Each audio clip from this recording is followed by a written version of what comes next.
आज जो हम लोग जो शुरू करने जा रहे हैं वो हमारा टॉपिक क्या होगा, पर्यावरण होगा। और ये परफेक्शन आइज का आपका वॉल्यूम 6 है। अब वॉल्यूम 6 जो है सो किस महीने का, तो मई महीने का करंट अफेयर्स है। ठीक है, ध्यान रखिए मई महीने का करंट अफेयर्स है। और पर्यावरण का टॉपिक आज हमारा रहेगा। और पर्यावरण के टॉपिक को, संपूर्ण पर्यावरण के टॉपिक को एक क्लास में ही खत्म करेंगे। 20-25 प्रश्न मैक्सिमम होने चाहिए। तो चलिए शुरू करते हैं और पहला प्रश्न को हम लोग लेते हैं। ठीक है, पहला प्रश्न क्या है देखेंगे जरा। गुलाबी, ठीक है, क्या है पहला, गुलाबी बॉल मार्म।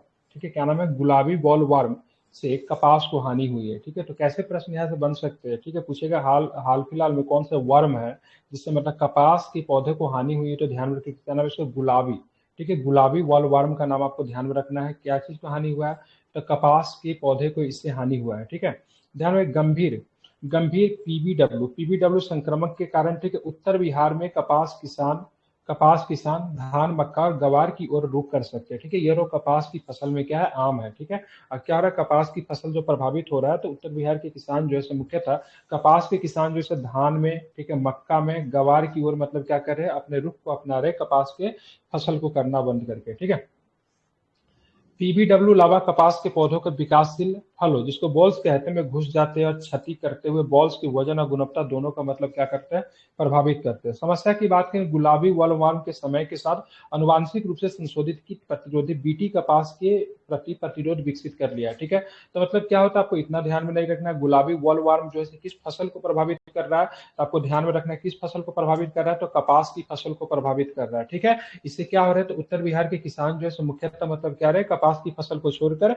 अन्य फसल की ओर अपने रुख को अपना रहे। क्या करता है गुलाबी वॉलवर्म में, क्या आता है, कपास की फसल के बॉल्स होता है। ठीक है, ध्यान में रखिए बॉल्स होता है। ठीक है, ध्यान में रखिएगा, उसको पौधा को जब उसको खींचेगा ना, उसके अंदर व्हाइट व्हाइट रेशा वाला एक बॉल्स आएगा। ठीक है, उसमें घुस जाता है और उसके बाद मतलब क्या करता है, तो फसल को बहुत अधिक तक क्या करता है, प्रभावित करता है। ठीक है, वायनाड, वायनाड अभ्यारण्य में वनाग्नि। ठीक है, ध्यान में वनाग्नि। ठीक है, ध्यान में वनाग्नि का मतलब क्या होता है, जंगल में जो आग लग जाता है उसको वनाग्नि कहते हैं। ठीक है, ध्यान रखिए जंगल की आग।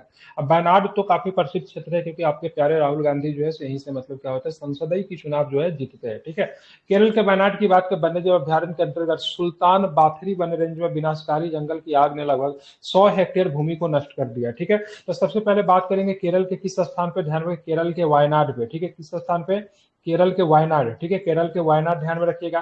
और जगह का नाम क्या है, मतलब किस रेंज में, फॉरेस्ट का एक रेंज होता है ना अपना, उसमें ध्यान में रखिए क्या नाम है उसका, सुल्तान बाथरी। क्या नाम है, सुल्तान बाथरी वन रेंज में विनाशकारी जंगल की आग से लगभग 100 हेक्टेयर भूमि को मतलब क्या कर दिया गया, नष्ट कर दिया गया। ठीक है, वनाग्नि की ये घटना इस वर्ष की चौथी है। ठीक है, ध्यान रखेंगे चौथी घटना है ये जंगल में आग लगने की। वयनाड अभ्यारण्य के बारे में हम लोग जान रहे थे, वयनाड वन्य जीव अभ्यारण्य केरल के वायनाड जिले में स्थित है। कहाँ पे स्थित है, तो ध्यान में केरल के वायनाड जिले में स्थित है ये। ठीक है, ध्यान में रखेंगे क्या नाम, वायनाड वन्य जीव अभ्यारण्य केरल के वायनाड जिले में। जहाँ पे आग लगी हुआ कौन सा रेंज था, तो सुल्तान बाथरी। ध्यान में क्या नाम था, सुल्तान बाथरी। ठीक है, स्थापना की बात करें, इसकी स्थापना 1973 में इसकी स्थापना हुई थी। ठीक है, किसके लिए आवास हुई, जाहिर सी बात है वन है तो किसी न किसी प्राणी के लिए उनका निवास स्थान होगा। तो हाथी हो गया, बाघ हो गया, तेंदुआ हो गया, हिरन होगा, और विदेशी पंछी प्रजाति के लिए यह आवास है। ठीक है, यह मीन मिट्टी और, ध्यान रखें, मीन मिट्टी और सोचीपारा झरनों जैसी खूबसूरत झरनों के लिए भी जाना जाता है। वायनाड का अभ्यारण्य, वहां पे दो प्रकार के झरना मिलता है जिसका नाम है मीन मुट्टी। क्या नाम है, मीन मुट्टी और सोचीपारा। ठीक है, दोनों को ध्यान में रखें, इंपॉर्टेंट है, मार्क कर लीजिए, चर्चा में है। ठीक है, अब ये सुखना वन्य जीव अभ्यारण्य के आसपास, ठीक है, पर्यावरण संवेदनशील क्षेत्र का सीमांकन किया गया। ठीक है, तो सुखना, ध्यान रखें, सुखना झील तो आप लोग जानते हैं, सुखना झील कहाँ पे, चंडीगढ़ शहर में आपको सुखना झील आपको देखने को मिलेगा। ठीक है, हरियाणा चंडीगढ़ में सुखना झील। तो सुखना वन्यजीव अभ्यारण्य के आसपास पर्यावरण संवेदनशील क्षेत्र का सीमांकन किया गया है। ठीक है, मतलब कुछ क्षेत्र को होता है उसको घोषित कर दिया जाता है। पर्यावरण संचलन, जब पर्यावरण संरक्षण संवेदनशील क्षेत्र जब घोषित किया जाता है, तो वहाँ किसी भी प्रकार का मानवीय इंफ्रास्ट्रक्चर का गठन वहां पे नहीं किया जा सकता है। ध्यान में रखेंगे। ठीक है, तो केंद्र सरकार ने सुखना वन्यजीव अभ्यारण्य के आसपास, ठीक है, आसपास क्या किया है, तो इसको पर्यावरण संवेदनशील क्षेत्र जो है तो घोषित कर दिया। ठीक है, इसके लिए अधिसूचना जारी किया। और सुखना वन्य जीव अभ्यारण्य की बात करें, 2600 हेक्टेयर का प्राकृतिक संरक्षित क्षेत्र जो भारत के चंडीगढ़ की शिवालिक पहाड़ियों में सुखना झील के पास स्थित है। ठीक है, ध्यान रखिएगा। अब बात करेंगे ईएसजेड। ईएसजेड का मतलब क्या होता है, पर्यावरण संवेदनशील क्षेत्र होता है। ठीक है, संरक्षित क्षेत्रों के आसपास पारिस्थितिकी रूप से महत्वपूर्ण और संवेदनशील क्षेत्र होते हैं। अब मान लीजिए यहाँ पे क्या होता है, मानवीय गतिविधि को पूरी तरीके से रोक दिया जाता है ताकि पर्यावरण को किसी भी प्रकार के नुकसान न पहुंचे। तो इसके आसपास किसी भी प्रकार का स्ट्रक्चर वगैरह का निर्माण नहीं हो सकता, कोई होटल नहीं बन सकता है, बहुत लोग वहां पे जा नहीं सकते। उस क्षेत्र को संरक्षित कर दिया जाता है ताकि उस क्षेत्र में रहने वाले जो प्रजाति है, जो जाति, जो जानवर या कुछ भी है, उनको नुकसान न पहुंचे मानवीय गतिविधि से। ठीक है। पर्यावरण संरक्षण अधिनियम की बात करें तो 1986 में आया था। कब आया था? 1986 में पर्यावरण संरक्षण अधिनियम आया था। केंद्र सरकार ने इस क्षेत्र को सुखना वन्यजीव अभ्यारण्य घोषित किया था। ठीक है, ध्यान रखेंगे। अब 5 जून को क्या मनाया जाता है? तो 5 जून को विश्व पर्यावरण दिवस भी आपको मनाया जाता है। ठीक है, जो कि आने ही वाला है। इमारतों और निर्माण के लिए वैश्विक स्थिति रिपोर्ट आ गई, जिसको बोलते हैं बिल्डिंग जीएसआर रिपोर्ट कहते हैं। ठीक है, तो इमारतों और निर्माण के लिए वैश्विक स्थिति रिपोर्ट आई है। ठीक है, ध्यान में रखना है। ठीक है, संयुक्त राष्ट्र पर्यावरण कार्यक्रम जिसका नाम है यूएनईपी। ठीक है, यूएनईपी का मुख्यालय यूनाइटेड नेशन डेवलपमेंट प्रोग्राम की बात, सॉरी यूएनईपी है ना, यूनाइटेड नेशन एनवायरमेंट प्रोग्राम होता है। ठीक है, ने इमारतों और निर्माण 2024 के लिए वैश्विक स्थिति रिपोर्ट मतलब जारी कर दी है। ठीक है, रिपोर्ट यूएनईपी और global alliance for building and construction के द्वारा संयुक्त रूप से प्रकाशित की गई है। ये रिपोर्ट जो है इमारतों और निर्माण के लिए वैश्विक स्थिति रिपोर्ट जो आई है, तो एक तो आपका है यूएनईपी, यूनाइटेड नेशन, ठीक है, एनवायरमेंट प्रोग्राम। ठीक है, ध्यान में रखेंगे। साथ में कौन है? तो global alliance for buildings and construction, दोनों ने संयुक्त रूप से इस रिपोर्ट को क्या किया है? प्रकाशित किया। ठीक है, भवन और निर्माण क्षेत्र वैश्विक ग्रीन हाउस गैस उत्सर्जन का लगभग 21% हिस्सा है। ठीक है, भवन और निर्माण क्षेत्र की बात करेंगे तो वैश्विक ग्रीन हाउस गैस का कितना प्रतिशत, उत्सर्जन का कितना प्रतिशत हिस्सा है? तो ध्यान रखिए 21% की बात करेंगे इसका हिस्सा है। ठीक है, आप इसे ध्यान में रखेंगे। ठीक है, आप चलेंगे और क्या प्रश्न इससे बन सकता है? तो देखिए यहाँ पे 2022 में इमारतें 34% वैश्विक ऊर्जा मांग और 37% ऊर्जा और प्रक्रिया संबंधित कार्बन डाइऑक्साइड उत्सर्जन करने के लिए जिम्मेदार है। भारत अपने CO2 उत्सर्जन का लगभग, ठीक है, भारत अपना CO2 उत्सर्जन का 40% इमारतों को जिम्मेदार ठहरा रहा है। ठीक है, ध्यान रखेंगे। ठीक है, हमें इतना नहीं ध्यान में रखना, ध्यान में रखना रिपोर्ट जो आई है, ठीक है, इमारतों की संबंधित जो रिपोर्ट जो आई है किसने प्रस्तुत की, हमारे लिए इंपॉर्टेंट हो जाता है। अब प्रस्तुत यूएनईपी ने प्रस्तुत किया, साथ में कौन था? तो साथ में जो सहयोगी संस्था जो था global alliance for building construction था। ठीक है, दोनों को नाम आप ध्यान में रखेंगे। अब भारत के संदर्भ में थोड़ा प्रश्न देख लेते हैं। ठीक है, भारत में सतत बीसीएस के लिए की गई पहल। ठीक है, भारत पहला शहर विशिष्ट zero carbon building action plan Nagpur में लॉन्च किया गया। ये इंपॉर्टेंट है, इसको रख लीजिए। ठीक है, भारत का पहला, ठीक है, zero carbon building action plan कहां पे लॉन्च किया गया? जीरो कार्बन बिल्डिंग एक्शन प्रणाली की बात कर, प्रणाली की प्लान की बात करें, कहां पे लॉन्च किया है? तो नागपुर में लॉन्च किया गया। ठीक है, कहां पे लॉन्च किया गया है? नागपुर में लॉन्च किया गया। ठीक है, ऊर्जा संरक्षण अधिनियम 2002, ठीक है, ऊर्जा संरक्षण और स्थिरता निर्माण संहिता भी प्रदान करता है। ठीक है, तो एक यूएनईपी ध्यान में रखिएगा और साथ में आपको ध्यान में रखना विशिष्ट zero carbon building action plan की बात करेंगे तो कहां पे लॉन्च किया गया? नागपुर में लॉन्च किया गया। ठीक है, वर्ष 2000 के बाद से भारत में वृक्ष अनावरण का नुकसान होना, आवरण का नुकसान होना शुरू हो गया। ठीक है, वर्ष 2000 के बाद से भारत के वृक्ष आवरण का नुकसान। ठीक है, अब देखेंगे क्या डाटा निकल कर आता है। ग्लोबल फॉरेस्ट वॉच डेटा से पता चलता है। किससे पता चलता है? कौन सी डाटा निकल कर आए? तो ग्लोबल फॉरेस्ट वॉच डाटा। ठीक है, ध्यान में इसको रखिएगा, इंपॉर्टेंट है। ठीक है, उससे पता चलता है कि भारत ने 2000 के बाद 2.33 मिलियन हेक्टेयर वृक्ष क्षेत्र को खो दिया है। कितना छोड़ दिया है? तो 2.33 मिलियन हेक्टेयर वृक्ष क्षेत्र को भारत ने क्या किया? खो दिया, जिसका कार्बन संतुलन पे बहुत ही प्रभाव पड़ेगा। अभी देख रहे हैं आप, गर्मी क्यों बढ़ रहा है? क्योंकि वातावरण में CO2 की मात्रा बढ़ रही है। जो CO2 की मात्रा बढ़ेगी तो कार्बन डाइऑक्साइड क्या होगा, सॉरी, CO2 की मात्रा बढ़ेगी तो क्या होगा? ऑटोमेटिक ग्लोबल वार्मिंग बढ़ेगा। ठीक है, टेम्परेचर हाई हो जाएगी। तो उस सब एक महत्वपूर्ण रीजन है जो कि मतलब पर्यावरण हमारा क्या हो रहा है? तप्त हो रहा है। ठीक है, 2000 और 2023 के बीच, ठीक है, लगभग 23 वर्षों के अंतराल में भारत में वृक्ष आवरण में 6% की कमी देखी गई। कितने प्रतिशत का? ओवरऑल 6% की कमी देखी गई, जो कि बहुत बड़ी डाटा है। ठीक है, लगभग 4,14,000 हेक्टेयर आर्द्र प्राथमिक वन नष्ट हो गए। इस अवधि के दौरान कुल वृक्ष आवरण की हानि 18% होती है। ठीक है, कुल वृक्ष आवरण की हानि कितनी परसेंट हुई है? 18% हुई है। ठीक है, भारत में वनों में 2001 से 2022 के बीच में सालाना 51 मिलियन टन कार्बन डाइऑक्साइड के बराबर उत्सर्जन किया है। ठीक है, ध्यान रखिए, इससे 141 मिलियन टन हटाया, जिसके परिणाम स्वरूप प्रतिवर्ष 89.9 मिलियन टन का शुद्ध कार्बन का क्या होता है? सिंक होता है। वृक्ष आवरण हानि से वनों की कटाई शामिल है, ठीक है। ध्यान में आग शामिल है, बीमारी और तूफान जैसी प्राकृतिक गड़बड़ी जैसी मानव जनित गतिविधियां भी शामिल है। ठीक है। तो अगर वृक्ष आवरण की जो हानि होती है उससे दोनों प्रकार की गतिविधि शामिल है, मानवीय कारण भी शामिल है, साथ में प्राकृतिक कारण भी शामिल है। मानवीय कारणों में क्या शामिल है, हम लोग पेड़ को काट देते हैं कंस्ट्रक्शन को बनाने के लिए। ठीक है। प्राकृतिक कारणों में क्या शामिल है, क्या होता है, बीमारी आ जाती है, जैसे फल नष्ट, पौधे मतलब सॉरी पेड़ पौधे नष्ट हो जाते, तरह तरह की बीमारी हो गया। जंगल में आग लग गया, जंगल में आग लगने के तो मानवीय कारण भी, हालांकि प्राकृतिक कारण भी हो सकता है, जैसे मान लीजिए बिजली गिरना, क्या प्राकृतिक कारण इससे भी होता है, मानवीय कारणों से भी जंगल में आग लगती है। ठीक है। तो दोनों गतिविधि की वजह से क्या हो रहा है, वृक्ष आवरण की हानि हो रही है। ठीक है। तो 2000 से लेकर 2023 के बीच में ध्यान में रखेंगे 2.33 मिलियन हेक्टेयर वृक्ष को हमने क्या किया है, खो दिया है। ठीक है। और लगभग अगर पूरा हेक्टेयर की बात करेंगे तो 2000 से लेकर 2023 के भारत में वृक्ष आवरण का 6% की कमी देखी गई है, जो कि लगभग 4,14,000 हेक्टेयर अर्ध प्राथमिक वन जो थे हमारे नष्ट हो गए। ठीक है। एनटीपीसी ने पर्यावरणीय पहल के लिए Japan bank for international cooperation से ऋण प्राप्त किया है। ठीक है। तो एनटीपीसी ने, तो प्रश्न पहले भी आ चुका था। ठीक है। तो एनटीपीसी ने पर्यावरणीय पहल के लिए किस बैंक के साथ मतलब एक ऋण प्राप्त किया है, तो bank for international corporation, Japan bank for international corporation से इन्होंने ऋण प्राप्त किया है। ठीक है।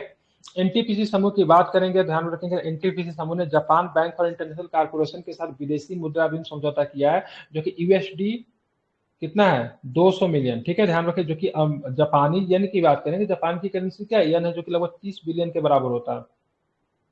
वित्तदाता की बात करेंगे तो क्या है, Japan bank for international corporation जो है, जो कि मतलब 60% ऋण देगा, और अन्य ऋण की 40% ऋण जो होगा, शेष राशि अन्य वाणिज्यिक बैंक से ली जाएगी। ठीक है। प्रश्न पहले भी हो चुका है। ठीक है। हम लोग किसमें पढ़े थे, हम लोग इकोनॉमिक्स वाले में भी पढ़े। ठीक है। उद्देश्य क्या है, क्या किस पर्पज से मतलब ये एनटीपीसी से ऋण को ले रही है, तो नवीकरणीय ऊर्जा परियोजनाओं के लिए एनटीपीसी की पूंजीगत व्यय आवश्यकताओं के एक हिस्से को समर्थन करने के लिए ऋण निर्धारित किया गया है। ठीक है। ध्यान में रखेंगे।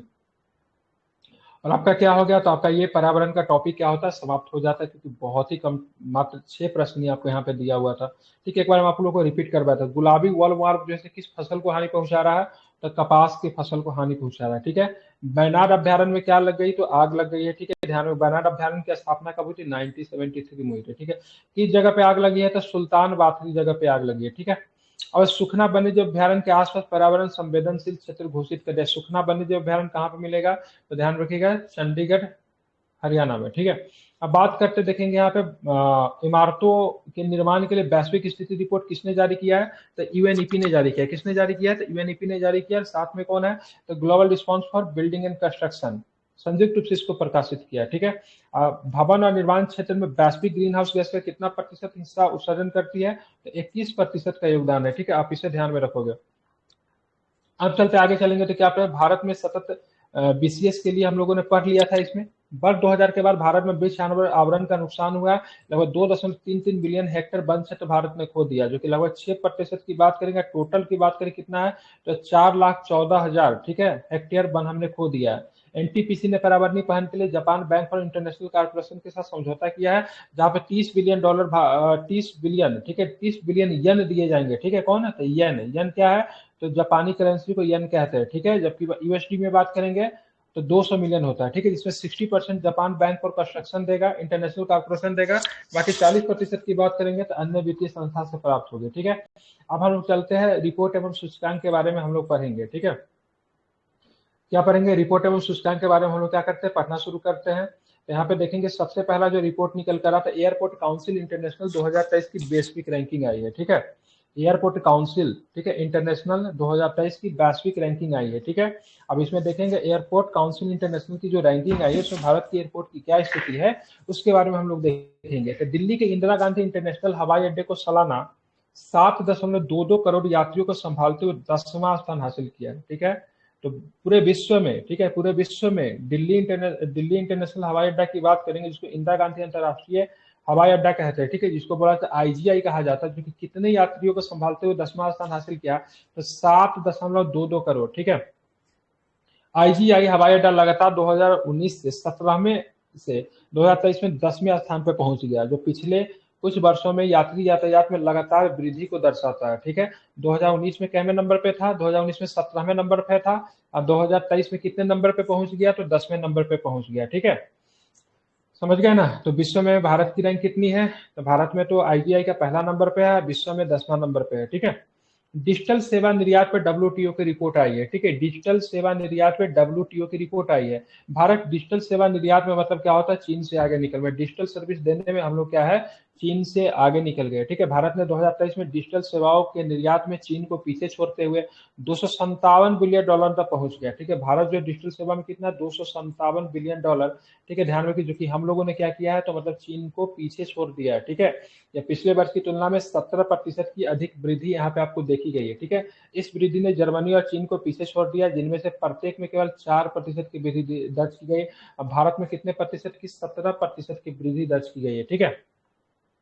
विश्व साइबर अपराध सूचकांक आ गया, ठीक है। सबसे अधिक साइबर से अपराध कहाँ पे होता है, तो रसिया में सबसे ज्यादा है, फिर यूक्रेन में है, फिर चाइना में है, फिर यूनाइटेड स्टेट में है, फिर मतलब नाइजीरिया में है, 6 नंबर पे रोमानिया है, 7 नंबर पे नॉर्थ कोरिया है, फिर आता है यूनाइटेड किंगडम। भारत का स्थान कौन सा है, तो भारत का स्थान 10वें नंबर पे है, ठीक है। तो इतना कहानी हमको ध्यान में नहीं रखना, पहले नंबर पे रसिया है, भारत का नंबर कितना है, तो भारत का नंबर 10वां नंबर पे, ठीक है।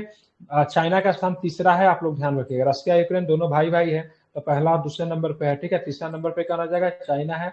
अब भारत का स्थान जो है विश्व साइबर क्राइम में देखेंगे तो भारत का स्थान 10वां नंबर पे है, ठीक है। विश्व साइबर क्राइम सूचकांक में भारत विश्व स्तर में 10वें स्थान पे है, ठीक है। कितने नंबर पे, 10वें स्थान पे है, ठीक है।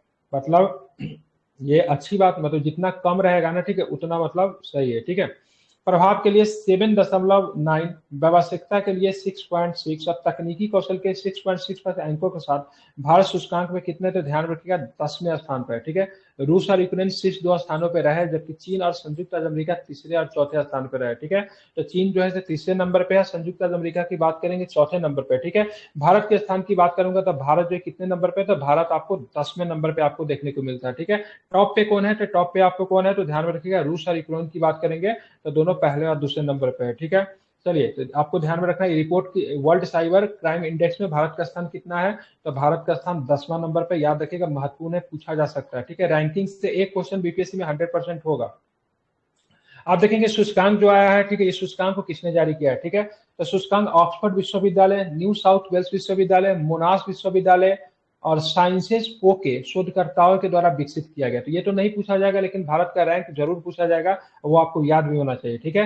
रिपोर्ट में उन देशों की पहचान की जो साइबर अपराधी गतिविधि में सबसे महत्वपूर्ण स्रोत है, मतलब वहां पे साइबर अपराधी गतिविधि सबसे ज्यादा होती है, ठीक है। अब अगर प्लास्टिक ओवर शूट डे, ठीक है, ध्यान रखिए कौन सा डे है, प्लास्टिक ओवर शूट डे की बात करेंगे 2024, अर्थ एक्शन द्वारा प्लास्टिक ओवर शूट डे 2024 की रिपोर्ट जारी की गई, ठीक है। रिपोर्ट के अनुसार 2024 में 200 मिलियन टन प्लास्टिक कचरा पैदा होगा, ठीक है। कितना होगा, 2024 में 220 मिलियन, ठीक है, 220 मिलियन टन प्लास्टिक कचरा पैदा होगा, कब होगा, 2024 में, ठीक है। और 2021 की तुलना में अगर बात करेंगे तो 2021 से प्लास्टिक कचरे में कितने प्रतिशत वृद्धि देखी गई, तो 7.11% वृद्धि देखी गई। तब जाके विश्व के ज्यादातर सरकार अपने आप को, या फिर भारत में भी ज्यादा सरकार अपने आप को क्या बोले, प्लास्टिक मुक्त बनाने की कोशिश करे, लेकिन फिर भी प्लास्टिक कचरा में लगातार मतलब क्या देखी जा रही है, वृद्धि देखी जा रही है, ठीक है। दुनिया के 60% कुप्रबंधित प्लास्टिक कचरे के लिए भारत है जिम्मेदार है, ठीक है। और इसमें जो सबसे बड़े जो जिम्मेदार है उसमें चीन और भारत का नाम उल्लेखनीय रूप से आता है, ठीक है। मतलब 60% कचरा जो पैदा करते हैं ना, तो ये मतलब मात्र 12 देश मिलकर आते हैं। दुनिया में 200 से अधिक देश है, जिसमें से 60% कचरा जो अकेले 12 देश मतलब क्या करते हैं, जमा करते हैं, ठीक है। शीर्ष 3 प्लास्टिक कचरा में कौन कौन है, तो चीन, भारत और रूस निकल कर आता है, ठीक है। ध्यान रखें, जो कि लगभग तीनों के तीनों एशियन कंट्री है, ठीक है। भले रूस की राजधानी भले मॉस्को यूरोप में पड़ता है, लेकिन रूस का ज्यादातर क्षेत्र आपको एशिया में ही आपको देखने को मिलेगा, ठीक है। तो शीर्ष 3 प्लास्टिक कचरा उत्पादक देश कौन कौन है, तो चीन है, ठीक है, भारत है और अमेरिका है, ठीक है। और अकेले 12 देश मिलकर दुनिया का लगभग 60% कचरा का मतलब क्या करते हैं, उत्पादन करते हैं, ठीक है।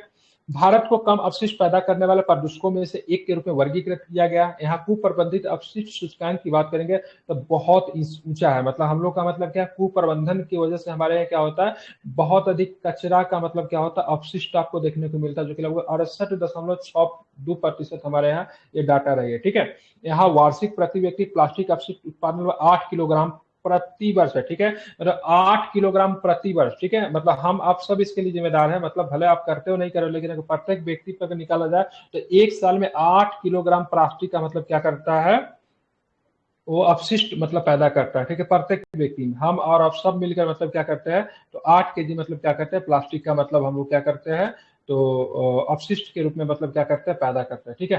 इसका निर्यातित प्लास्टिक कचरे की मात्रा में आयातित की तुलना में कम है। ठीक है, अत्यधिक जानकारी के बारे में जान ले। ठीक है, ध्यान रखेंगे। ठीक है, तो प्लास्टिक ओवरशूट दिवस उस बिंदु को चिन्हित करता है जब प्लास्टिक कचरे की मात्रा इसे प्रबंधित करने की दुनिया की क्षमता से अधिक हो जाती है। ठीक है, जब भी ओवरशूट लग जाए दैट मीन समझिए कि मान लीजिए एक डाटा होता है। ठीक है, एक डेट होता है, तो चलो इतना वेट समझ में आता है, इसमें केजी हो गया। ठीक है, केजी मतलब समझ लीजिए 5 केजी, सपोज डेट बोला 5 केजी, हमारी क्षमता 5 केजी ही प्लास्टिक को मतलब क्या क्या प्रबंधित करने की है। ठीक है, जहां में क्या है 5 केजी मतलब प्लास्टिक को ही प्रबंधित करने की हमारी क्षमता है। लेकिन मान लीजिए क्या होगा, ये क्षमता मतलब मान लीजिए किसे अभी पूरा साल बाकी है, लेकिन साल बाकी है नवंबर तक, मतलब साल ही बाकी है। ठीक है, लेकिन ये मान लीजिए किसे साल तो दिसंबर में समाप्त होता है, लेकिन 5 केजी के डाटा जो नवंबर तक ही पूरा हो गया। ठीक है, तो अब जो 1 महीना जो एक्स्ट्रा में रखा तो ओवरशूट में चला जाएगा। अब जो भी प्लास्टिक का जो एक्स्ट्रा प्रयोग होगा 1 महीना तक, वो एक्स्ट्रा होगा, मतलब हमारे पास उसको किस तरीके से उसको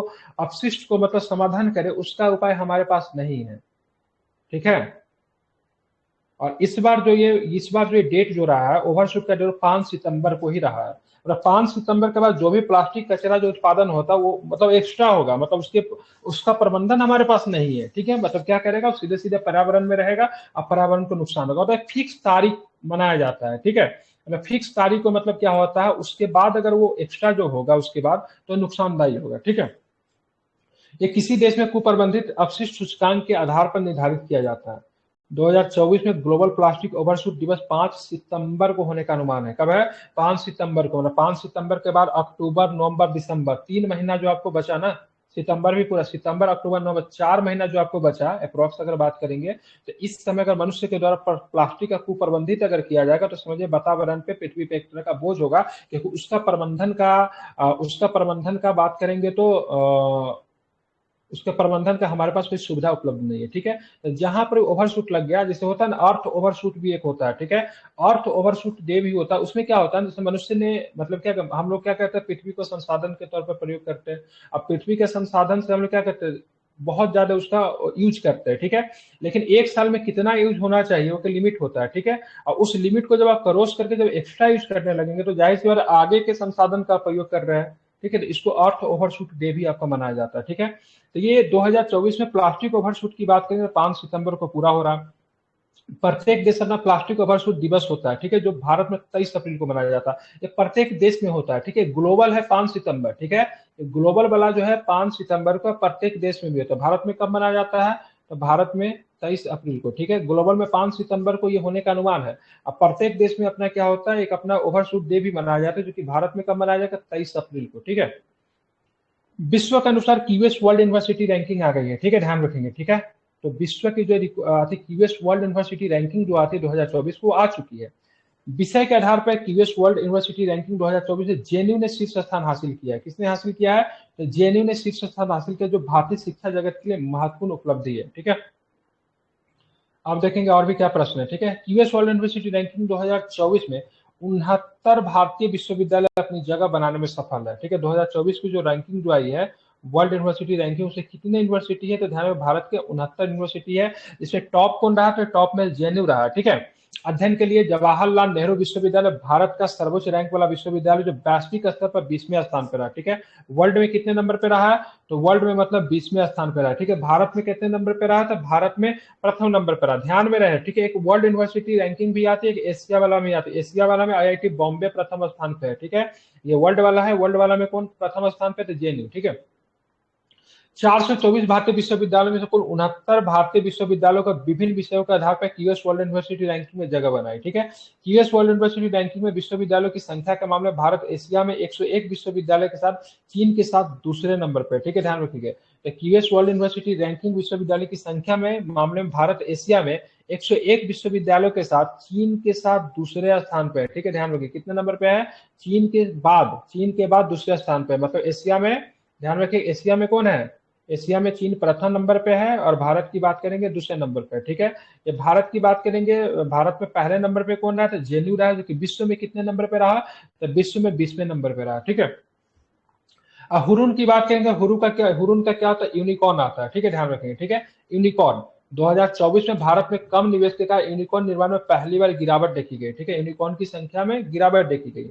2024 में वैश्विक यूनिकॉर्न परिदृश्य में महत्वपूर्ण विकास और चुनौतियां देखी गई, जैसा कि हुरन ग्लोबल यूनिकॉर्न इंडेक्स में बताया है। सूचकांक के अनुसार संयुक्त राज्य अमेरिका में 703 यूनिकॉर्न है। कितने यूनिकॉर्न है? सर्वाधिक यूनिकॉर्न की बात करेंगे संयुक्त राज्य अमेरिका में 703 यूनिकॉर्न है, ठीक है। दूसरे स्थान पे बात करेंगे, ठीक है, तो चीन है, 340 यूनिकॉर्न है दूसरे नंबर पे, ठीक है, ध्यान रखें। जबकि चीन 340 यूनिकॉर्न के साथ दूसरे नंबर पे, ठीक है। अब भारत की बात करेंगे तो 67 यूनिकॉर्न के साथ तीसरे नंबर पे। हालांकि भारत 2017 के बाद पहली बार यूनिकॉर्न निर्माण में उल्लेखनीय गिरावट का अनुभव किया गया, ठीक है। 2017 से कंटिन्यू बढ़ रहा था, लेकिन इस बार आपको कमी आपको देखने को मिली है, ठीक है। चलिए, अब यूनिकॉर्न के लिए जानते हैं कितनी डॉलर की कंपनियां हो जाती है? 1 बिलियन डॉलर, ठीक है। 1 बिलियन डॉलर का जो वैश्विक हो जाता है तो उसको 1 बिलियन डॉलर का जो हो जाता है उसको यूनिकॉर्न बोला जाता है, ठीक है। भारत की जनसंख्या प्रवृत्तियां पर यूएनएफपीए की रिपोर्ट आई है, ठीक है। क्या है? यूएनएफपीए, इसकी रिपोर्ट आई है, ठीक है। तो संयुक्त राज्य जनसंख्या कोष की नवीनतम रिपोर्ट, जिसका शीर्षक है इंटर, ठीक है, inter one life threats of hope, ठीक है। क्या नाम है इसका? तो inter one life threats of hope, यौन और प्रजनन स्वास्थ्य और अधिकारों में असमानताओं को समाप्त करना, ठीक है। भारत की जनसंख्या गतिशीलता पर प्रकाश डालती है। भारत 144.17 करोड़ की अनुमानित आबादी के साथ चीन को पछाड़ कर विश्व में सबसे आगे पहुंच चुके हैं, ठीक है। हमारी जनसंख्या 144.17 करोड़ है, ठीक है। हमने चीन को पीछे छोड़कर विश्व में सबसे आगे हम लोग चले गए, ठीक है। रिपोर्ट से पता चलती है भारत की जनसंख्या 77 वर्षों में दोगुनी होने की उम्मीद है, ठीक है। रिपोर्ट से पता चलता है कि भारत की जनसंख्या 77 वर्षों में क्या हो जाएगी? दोगुनी हो जाएगी, ठीक है। विशेष रूप से भारत की 24% आबादी 0 से, ठीक है, 14 वर्ष की आयु वर्ग है, जो कि बच्चे लोग हैं, ठीक है। ध्यान, 0 से लेकर 14 वर्ष की आयु तक के बच्चे को भी गिना जाता है। इसमें कितने हैं? 24% आबादी देखने को मिलता है, ठीक है, जो कि एक महत्वपूर्ण युवा जनसांख्यिकी का संकेत देता है, ठीक है। रिपोर्ट स्वास्थ्य देखभाल पहुंच और परिणामों में चल रही है। लिंग आधारित असमानताओं पर भी मतलब प्रकाश डालती है, ठीक है। एक रिपोर्ट आई जिससे पता चला सब भारत की जनसंख्या जो 77 वर्षों में दोगुनी हो सकती है। अब भारत की वर्तमान जनसंख्या की बात करें 144.17 करोड़, जो कि चीन को पछाड़ के हम लोग आगे चल गए। तो 24% जनसंख्या की बात करें 0 से 14 वर्ष के बच्चों का है। रिपोर्ट किसने जारी किया है? तो ध्यान, संयुक्त राष्ट्र जनसंख्या कोष, ठीक है, यूएनएफपीए, ठीक है, ध्यान रखेंगे, ठीक है। अब आते हैं डब्ल्यूएचओ की ग्लोबल हेपेटाइटिस रिपोर्ट आई है, ठीक है। डब्ल्यूएचओ की कौन सी रिपोर्ट आई? तो ग्लोबल हेपेटाइटिस रिपोर्ट आई है, ध्यान रखें, 2024 की, ठीक है। डब्ल्यूएचओ की ग्लोबल हेपेटाइटिस रिपोर्ट 2024 के अनुसार भारत 3.5 करोड़ मामलों के साथ हेपेटाइटिस बी और सी संक्रमण की संख्या में चीन के बाद दूसरे स्थान पर, ठीक है, ध्यान रखिएगा, ठीक है। हम लोग बात करते हैं 3.5 करोड़ मामला हमारे पास, हमारे यहाँ है, ठीक है, ध्यान रखेंगे, ठीक है। कितने हैं? और हम लोग कितने स्थान पे आ रहे हैं? चीन के बाद सेकेंड स्थान पे आ रहे हैं, ठीक है। आप बोलोगे सर हेपेटाइटिस के 5 प्रकार होते हैं, ये एग्जाम में पूछा जा सकता है, 100% मार्क कर लीजिए, इसी बार के एग्जाम में पूछा जाएगा, ठीक है। आप नोट कर लीजिए, मैं बीसी पे बोल रहा हूँ, 100% चांसेस है पूछा जाएगा। एक बीमारी से क्वेश्चन पूछता है और मुझे लगता है इस बार हेपेटाइटिस से क्वेश्चन पूछेगा, ठीक है। या फिर टीका का नाम पूछ दे, हेपेटाइटिस सी, हेपेटाइटिस का नया टीका कौन सा है, हेपेटाइटिस सी, इनमें से किस हेपेटाइटिस का टीका नहीं बना है, अभी तक नहीं हुआ, वो पूछ दे। अभी हेपेटाइटिस का टाइप पूछ दे, या फिर भारत में हेपेटाइटिस की रिपोर्ट को लेकर पूछ दे, लेकिन पूछेगा 100%, ठीक है।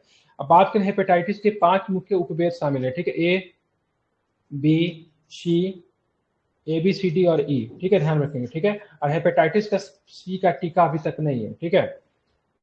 हाँ, एबीसीडी हो गया ना, ठीक है, ध्यान में रखना, ठीक है। प्रत्येक संक्रमण के तरीके गंभीरता और भौगोलिक व्यापकता से भिन्न है, ठीक है। हेपेटाइटिस लीवर से जुड़ी बीमारी, किससे जुड़ी बीमारी है? यकृत या फिर लीवर से जुड़ी बीमारी की बात है, हेपेटाइटिस वायरल इन्फेक्शन के कारण होती है।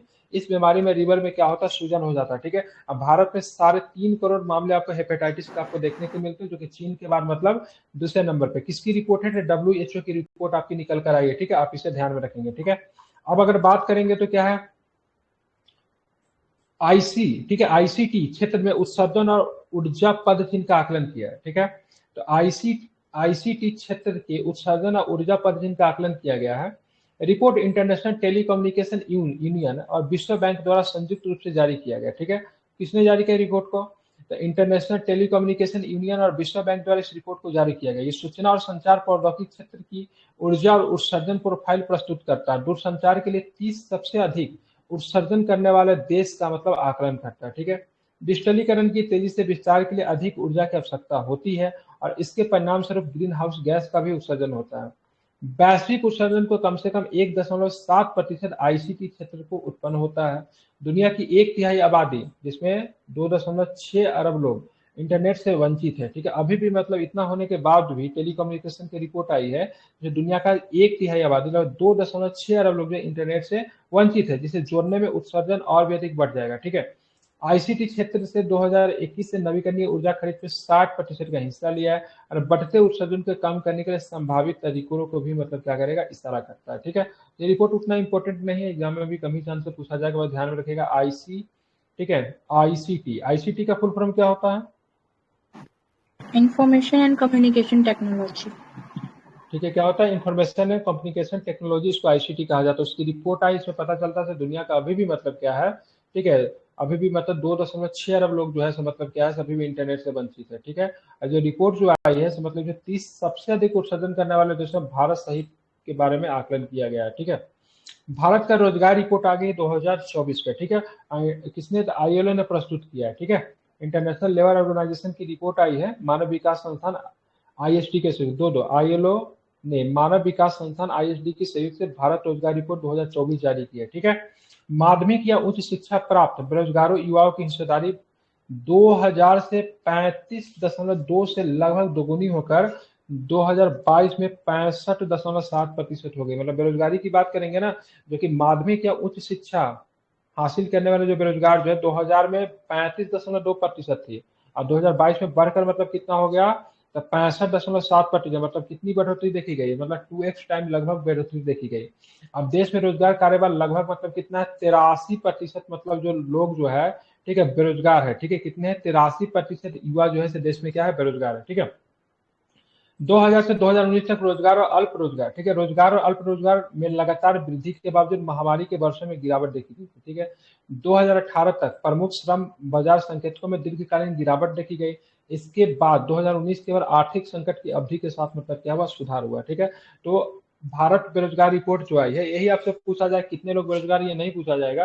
पूछा जाएगा, सरकार निगेटिव डाटा को नहीं पूछती है। ठीक है, तो आईएलओ ने इस रिपोर्ट को जारी किया किसके साथ? मानव विकास संस्थान, ठीक है, आईएचडी के साथ मिलकर। ठीक है, अब आगे आएंगे, भारत रोजगार रिपोर्ट आई है। ठीक है, भारत रोजगार रिपोर्ट 2024 आई। ठीक है, ऊपर भी तो सेम ही था, सेम क्वेश्चन है। ठीक है, वही क्वेश्चन है, देख रहे हैं ना, रिपीट है। तो ये 65.7% हो गया, इससे बढ़कर। ठीक है, जो कि 83% युवा की बात करें बेरोजगार है। ठीक है, चलिए अब है डिफेंस। ठीक है, तो मुझे डिफेंस नहीं करानी है ना, छोड़ दे रहा हूँ डिफेंस। 15 क्वेश्चन है डिफेंस के, कि डिफेंस भी पढ़ा दे आज? सर करवा दीजिए।